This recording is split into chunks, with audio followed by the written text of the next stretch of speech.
Some stories refuse to stay buried. From haunted houses in quiet American towns, to medieval legends whispered across English fields, to entire cities gripped by panic under the Indian night sky, these are the tales that survive across centuries and continents. They linger in walls, in the soil, in the memory of those who live them. Tonight, we'll step into 3 such legends. Real stories, real places, and a terror that still reaches out to us from the dark. In the quiet town of Atchison, Kansas, there is a house that looks like nothing at all. A 2-story frame house, pale and peeling, its porch sagging a little with age, its windows like blank eyes staring into the street. Children ride their bikes past it, dogs bark at its fence, and unless you know the story, you might never give it more than a glance. It could be anyone's grandmother's house, but this house is different. This house is a wound. They call it the Sallie House, and for decades, it has been the center of one of the most disturbing hauntings in America. The story told to tourists and curious investigators is simple enough.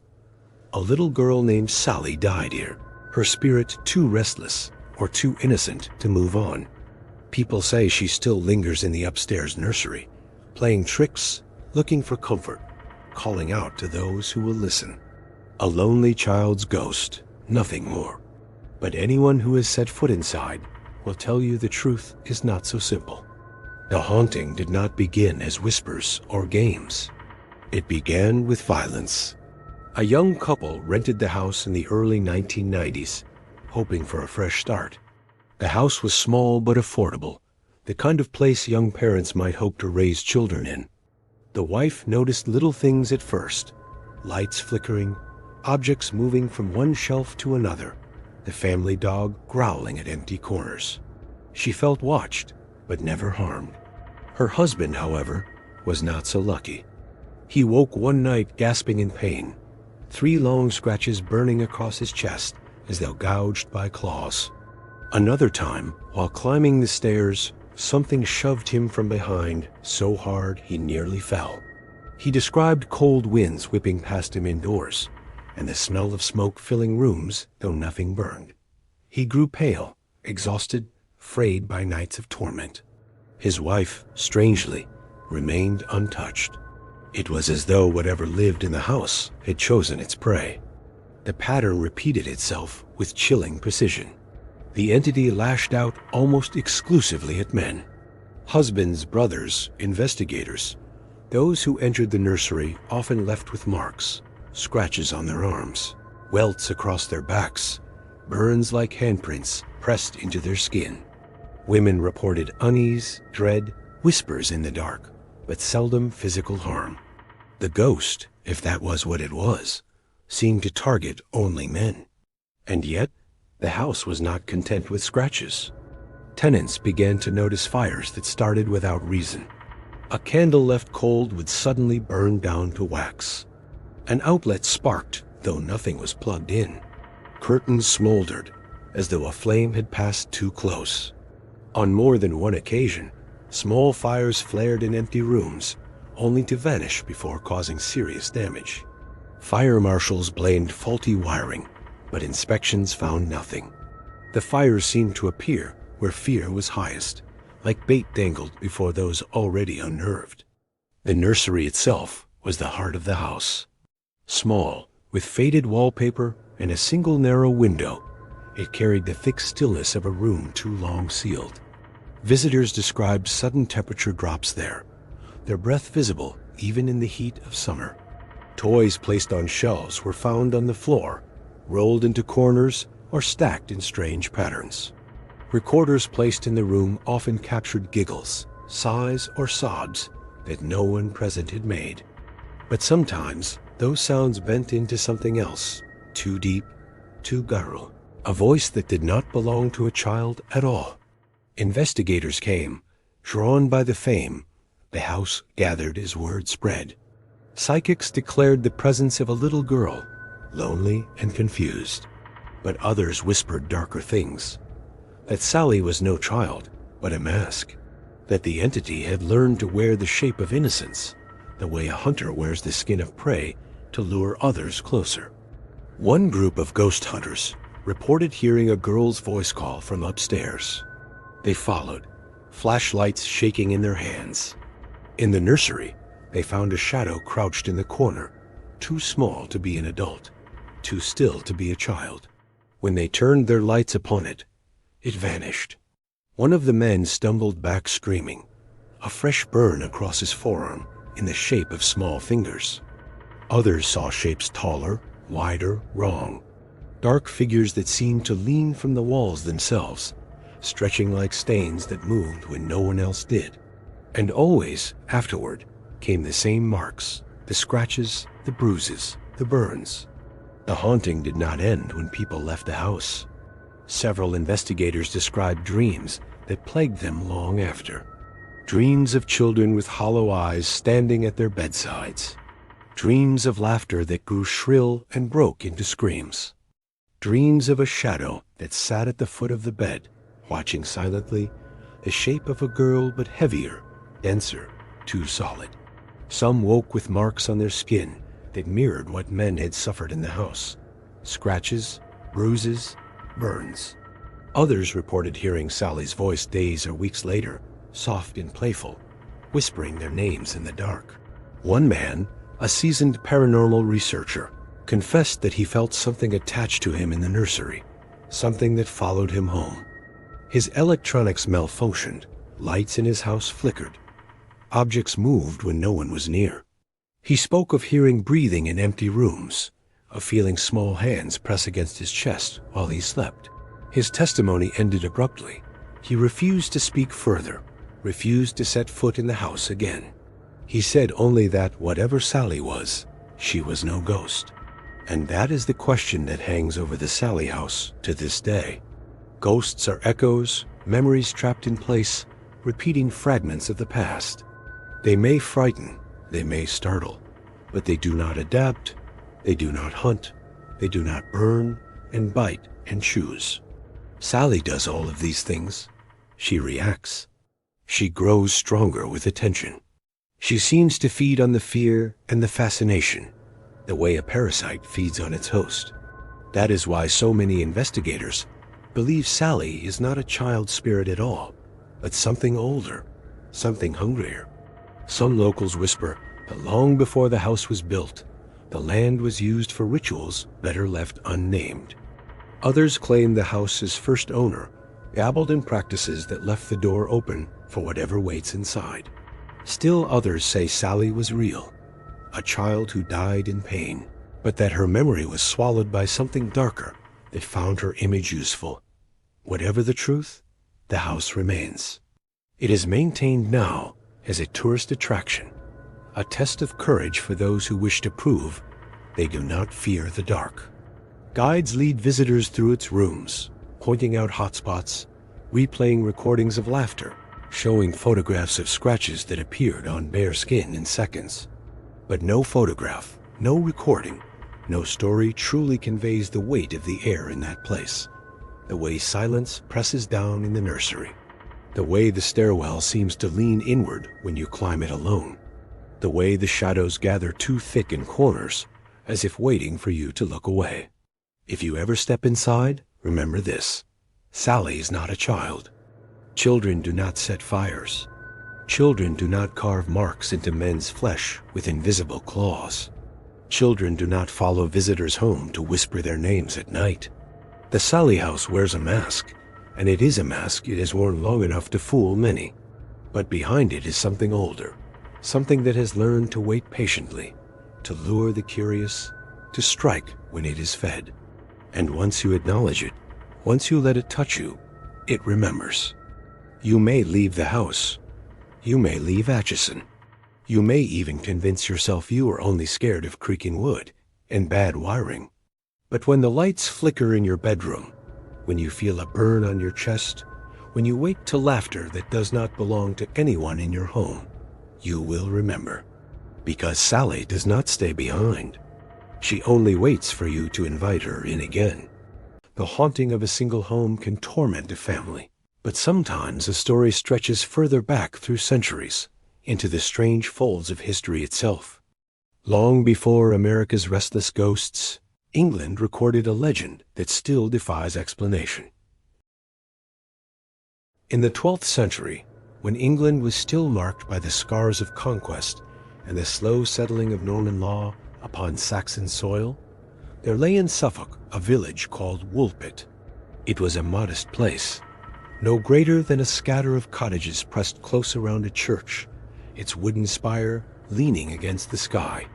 The land was good, broad fields of barley and beans, hedgerows humming with bees, orchards heavy with fruit. And beyond the ploughland, woods and thickets still whispered with the fear of wolves, for the beasts, though rarer than in former years, had not yet been driven out of England. The name Woolpit itself came from the deep chalk hollows dug at the village's edge, traps once used for catching the wolves that prowled the night. They were pits wide and steep, dangerous for man and beast alike, where grass grew sparse and the earth lay pale and exposed.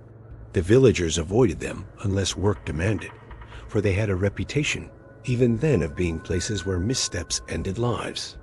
It was on the edge of one of these pits, one autumn day when the reapers were gathering the last of the barley, that the strange event began. The workers bent to their sickles, binding sheaves, when a murmur passed along the line. Something stirred in the pit. At first they thought it an animal, a calf fallen in, or a wolf at bay.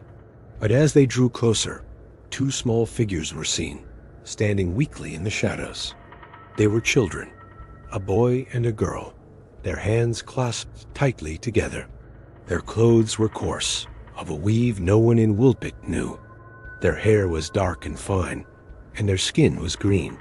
The reapers halted, sickles held at mid-cut, the stalks shivering in the half-wind. Some crossed themselves at once, muttering prayers. Others whispered that the devil had sent his imps. The children shrank back, eyes wide, speaking in a tongue none understood, quick and rustling like reeds in water. The sound unsettled the men more than their color did, for it was not Latin, nor French, nor the Saxon speech of the countryside. It was utterly foreign, carrying no anchor to the world the villagers knew. The reapers argued. Some wished to flee, others to stone the children where they stood. But curiosity and the need for certainty drove them nearer. The children trembled, but did not run. They had no strength to. Their cheeks were hollow, their limbs thin. When the men reached out, they clung tighter to one another, but allowed themselves to be led from the pit. Thus they were brought into Woolpit. In the daylight of the village green, their strangeness showed more plainly. The green hue of their skin was not stain or paint, but as if the flesh itself bore the color of leaves. Their eyes seemed wide, too dark at the center. The garments they wore were rough, yet finely woven, with a pattern unfamiliar even to women who had carded and spun all their lives. The villagers crowded about, staring. Some spat to ward off evil. Some muttered that such beings could not be baptized and must be thrown back where they came from. But the priest, hearing the commotion, came forth and forbade cruelty.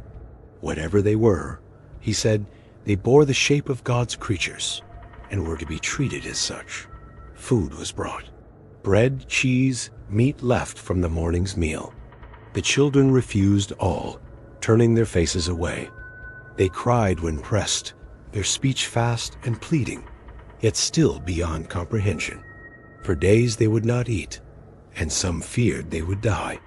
At last, when raw beans were offered, fresh from their pods, they reached eagerly, tearing the pods open with shaking fingers, devouring the beans within. Only then did they eat. From that day forward, beans were their sustenance, though cooked food they would sometimes manage in time. The villagers marveled, whispered, crossed themselves. For though hunger had bent the children low, their green hue did not fade. They lived among the people, strange yet pitied, but pity could not save them both. The boy was weaker from the first. His frame grew thinner, his eyes dimmer. He ate, but his body did not thrive. Some said he pined for the land he had lost. Others said he had been marked from the moment they found him, his soul too tied to the twilight place from which he came. Within weeks, he sickened beyond help. He lay in the cottage where they had been housed, eyes closed, breath shallow, his sister clinging to his hand. She whispered in their strange tongue to him, rocking back and forth, but no villager understood her words. On a still morning, with the church bell tolling for matins, he died. The priest blessed him, though none knew if the rite reached his soul. He was buried in the churchyard, near the south wall, where grass grew thick. The earth accepted him as it did all others. Yet villagers whispered that no weed took root upon his grave, the soil staying bare, as though it refused to cover him fully. The girl alone remained. She grieved, yet she lived, and as seasons passed, the green hue of her skin faded. Slowly her flesh grew pale, her cheeks filled, her eyes lost some of their strangeness. In time she began to learn the tongue of the villagers, halting at first, then more fluent. When she could at last speak enough, the priest and elders questioned her, and what she told left them in awe and unease. She said she and her brother came from a land beneath no sun. There, she said, the light was always dim, as if perpetual dusk fell upon the fields. All things were green, the sky, the light, the very air. It was not darkness nor night, but a twilight that never shifted, never grew, never lessened. The people there lived as the villagers did, tending flocks, sowing fields, speaking in their own tongue. But on the far side of a great river, she told, they sometimes glimpsed another land, shining with a brightness that dazzled their eyes. They longed to cross, but no bridge lay across the waters. One day, she and her brother, following their flock, had found a cavern. Drawn by the sound of bells, they entered, walking for what seemed hours in the dark. At last a light came upon them, so sudden and fierce they fell faint. And when they woke, they were in the pit at Woolpit, the bells still ringing in their ears. The villagers asked her what land this was, who ruled it, how far it lay. She shook her head. She could not say. It was simply home, and now it was lost.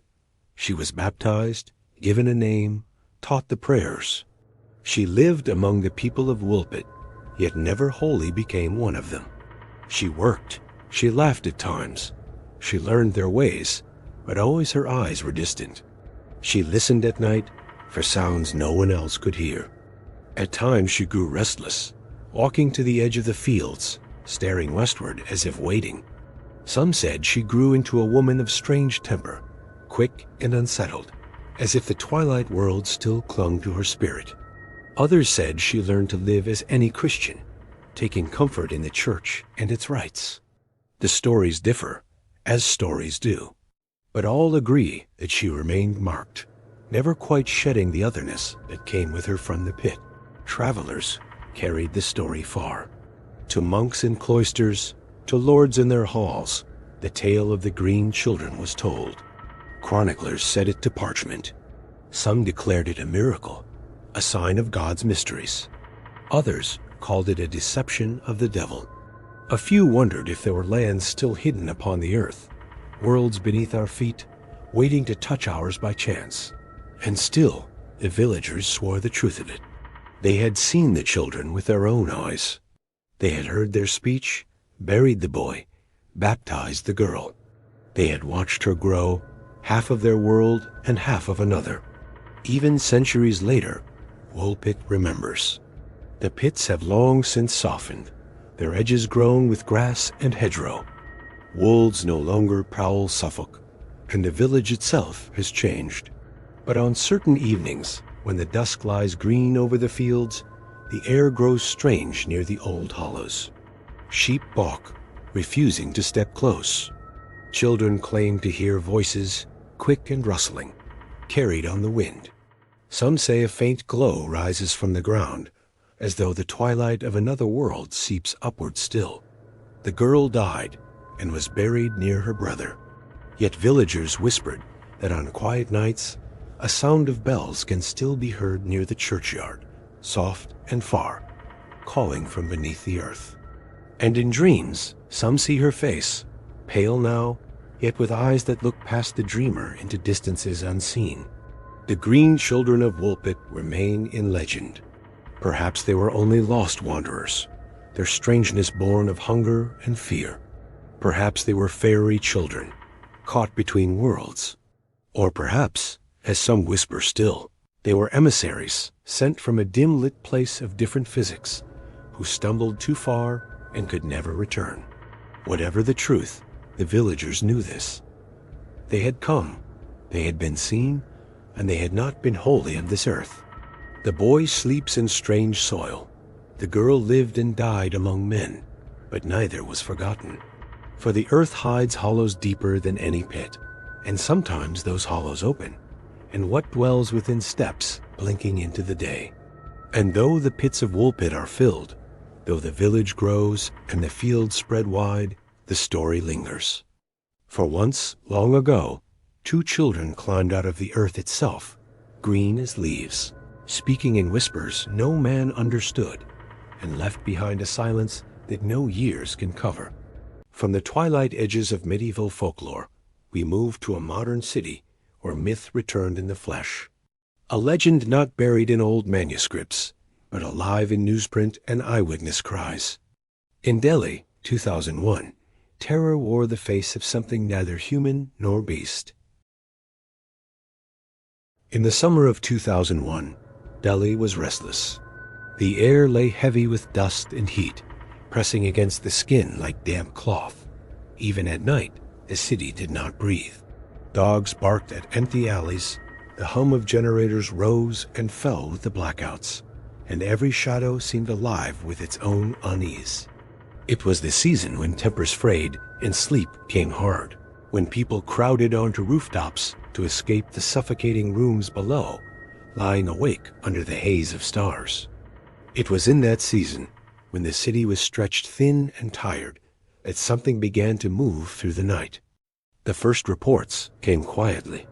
A woman whispered to her neighbor that she had seen a shape dart across the terrace at midnight, small, quick, not quite a monkey, not quite a man. A boy swore he had glimpsed eyes glowing red at the edge of a rooftop. No one believed them. Delhi was a city of millions, of rumors and noise, of accidents and half-truths. But then came the scratches. A rickshaw driver stumbled into a police station, his arm bleeding from long rakes across the skin. He swore a creature had leapt at him from above, clawing before vanishing into the alleys. A shopkeeper collapsed on his doorstep with wounds on his legs, crying that something had chased him from rooftop to rooftop. And then, most chilling of all, a man was carried to the morgue after leaping from his own terrace, fleeing from an attacker that no one else had seen. The city leaned in to listen. The newspapers were the first to give it a name. Sketches appeared in print.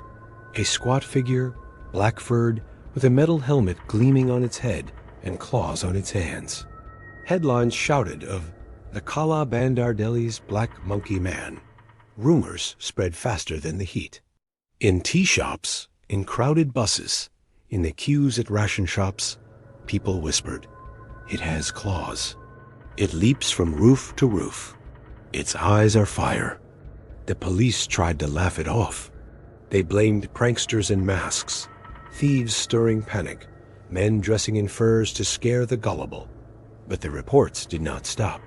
In a single week, dozens of people came forward, their arms and legs marked with scratches too deep to ignore.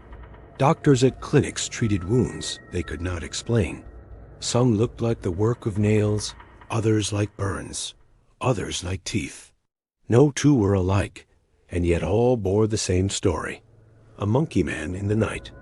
The city began to change. Men formed night patrols, arming themselves with sticks, iron rods, whatever they could find. They gathered on rooftops, shouting across alleys, scanning the smog for movement. Loudspeakers mounted on vans rolled through neighborhoods, warning people to stay indoors after dark. Children were kept inside, windows barred, doors bolted. The city that never slept now listened, fearful, for the scrape of claws on plaster. And still the stories multiplied. In Shastri Park, a woman cried out that the monkey man had grabbed her shawl and dragged her down. In Ghaziabad, a man woke to find long scratches across his back, though his door had been locked. In Jamia Nagar, men swore they saw a figure leap across 5 rooftops in a single bound, vanishing into the haze. Descriptions varied, yet they circled the same harm. Some said it was only 3 feet tall, its body covered in black hair. Others swore it wore a silver helmet, its claws metallic, its feet reversed. A few claimed it carried no scent, as though it was not made of flesh at all. But all agreed on one detail. Its eyes glowed red in the dark. The fear was more than fear. It was infection. Each night brought new sightings. Each day brought louder rumors. A neighbor's fall became the monkey man's work. A scrape in the alley became claws. A barking dog became a warning. In crowded neighborhoods, panic spread faster than reason. Men ran at shadows, beating them with sticks, only to find nothing. Women fainted at the sight of monkeys that had always lived on Delhi's edges. Crowds surged and scattered at the cry of Kala Bandar. The city was gripped not only by what was real, but by what could not be proven false. And yet there were the scratches, there were the bodies. Doctors bandaged wounds too deep for fingernails, too jagged for accidents. Families wept over coffins of those who had fallen in their flight. Something had been seen, touched, felt, and whether it was hysteria or a predator, it stalked Delhi with perfect silence. The police increased patrols. Men on motorbikes sped through alleys, sirens piercing the night. Armed constables were stationed on rooftops. Sketches were circulated, rewards offered for pranksters who might be hiding in disguise. A few were caught, men wearing masks, trying to sow fear. But even after they were arrested, the attacks continued. Some in the government dismissed it outright. They called it a fever of the mind, mass panic with no substance. But others muttered quietly that there was something moving out there. They saw the wounds, heard the terrified testimonies. They saw the fear in neighborhoods too poor to profit from lies. And always, the monkey man slipped away. Seen in one district at midnight, another before dawn. Scratching in Ghaziabad, leaping in Shastri Park, then vanishing into Jamia Nagar. No vehicle could move so fast, no man could leap so high, no animal could burn with such eyes. The folklore rose from the soil, almost at once. India is old, and Delhi older still. People spoke of Rakshasas, demons of the dark, who walked half in this world and half in another. They spoke of Vanaras, monkey-faced beings of legend, allies and enemies of gods, reborn in strange forms. They said the city had grown too loud, too sinful, too hot with anger, and the monkey man had come as punishment. Others said it was no myth reborn, but something new, born of the city itself. A spirit of smog and steel, a thing with no name that found shape in millions of whispers. A liminal predator, neither animal nor man, slipping through cracks in the order of things. And in the hot nights, as the city lay awake, it was easy to believe. For rooftops echoed with phantom steps. Dogs barked in unison at shadows no one else could see, and the very air seemed to shiver with unseen movement. The monkey man was everywhere. The monkey man was nowhere. And Delhi trembled. The summer dragged on, and the panic only deepened. In Shadara, men swore that the creature had leapt into their courtyard, scratched 2 brothers, and vanished without a sound.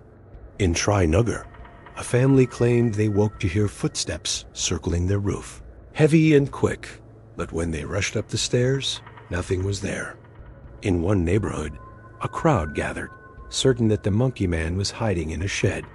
They broke the door down, beating at shadows with sticks, only to find an empty space and the sound of rats scattering. Every district had its own story. Every night brought new cries. People stopped asking if the Kala Bandar was real and began asking when he would come to their street. Doctors grew uneasy. The injuries they treated could not all be faked. Long scratches, deep bruises, ragged cuts. One young man bore burns across his arms, as though something hot had pressed against his skin. Another swore that the monkey man had bitten him, though the marks were like no human or animal bite.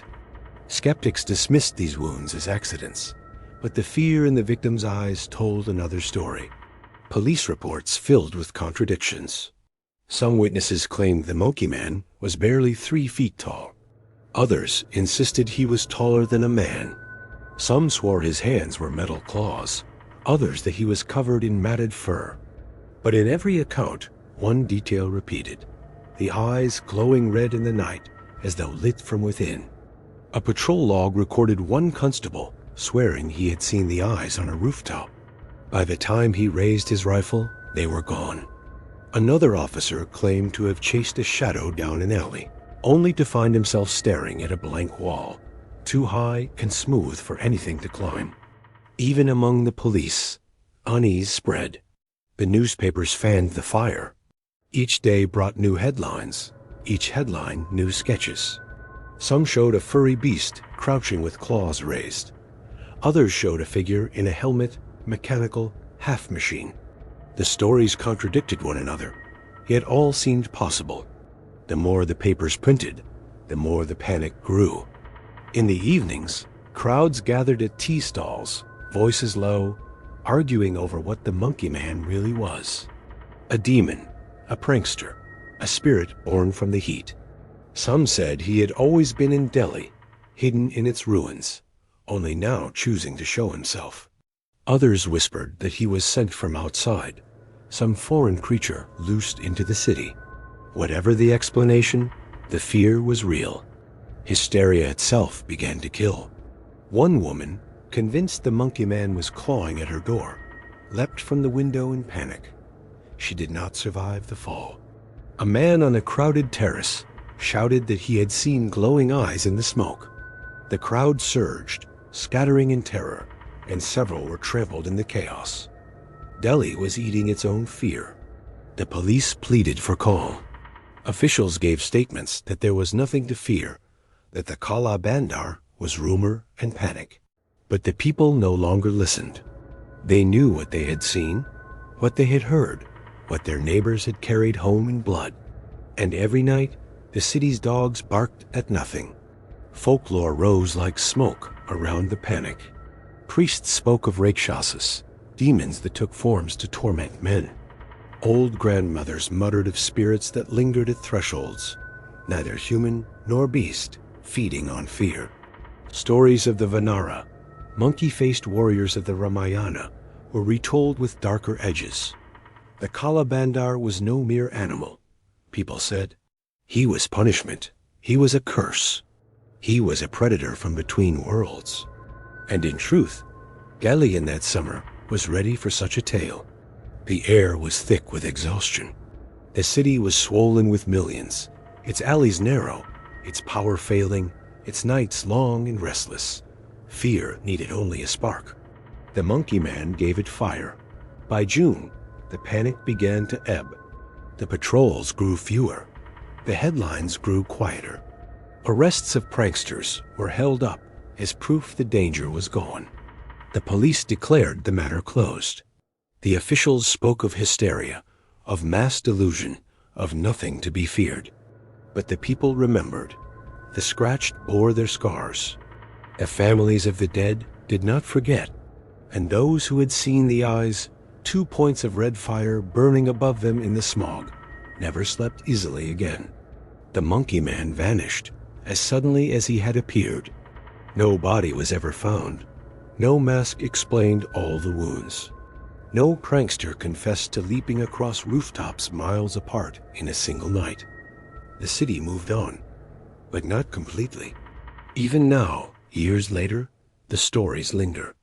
Ask an old shopkeeper in East Delhi, and he will tell you of nights when the whole street sat awake, sticks in hand, listening for claws. Ask a mother in Jamia Nagar, and she will recall how children woke screaming, swearing that something was watching them from the window. Ask the police who patrolled those nights, and some will still go silent, refusing to speak of what they saw. The Kala Bandar became a legend, a story told with nervous laughter, a headline from the past. But on hot nights, when the power fails and the city sweats in darkness, whispers rise again. Dogs bark in unison, staring upward into the haze. The monkey man may have been hysteria, or he may have been something more. A predator that slips in for a season, feeds, and vanishes again. If so, he waits still. And when Delhi grows restless, when the nights turn too hot and the alleys too crowded, his claws will scrape plaster, his eyes will glow in the dark, and the city will remember again what it is to be hunted in its sleep. 3 stories, 3 continents. And yet, they share the same rhythm. The unknown pressing against our world, leaving marks that no explanation can fully erase. The haunted house in Kansas still stands. The fields of Woolpit still echo with the legend of the Green Children. And Delhi still remembers the monkey man. Which story unsettled you the most? Let me know in the comments. And remember, sometimes the scariest legends aren't just legends at all.